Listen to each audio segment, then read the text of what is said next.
Labas, aš Greta ir šiandien tau papasakosiu, kaip lengvai ir išmaniai apsiskaičiuoti pensiją pasitelkiant GoIndex skaičiuoklę.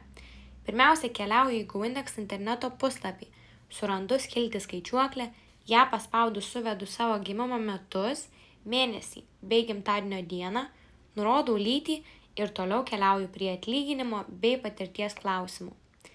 Čia pasidalinu, kokios mano pajamos, nurodau, kiek metų patirties jau esu sukaupusi ir įrašau sodros apskaitos vienetus. Toliau atsakysime į kelis klausimus apie antros pakopos pensijų kaupimą. Ar jame dalyvauju, kiek lėšų jau esu sukaupusi ir kokį kaupimo būdą esu pasirinkusi. Taip pat pažymiu, ar kaupimas sustabdytas ar ne. Toliau atsakysime jau į paskutinį klausimą apie trečios pakopos pensijų kaupimą. Na štai.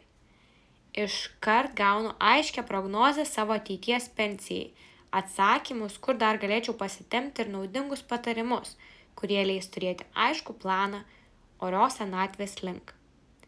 1 minutė arba 6 žingsniai, kurie leis prognozuoti ateitį.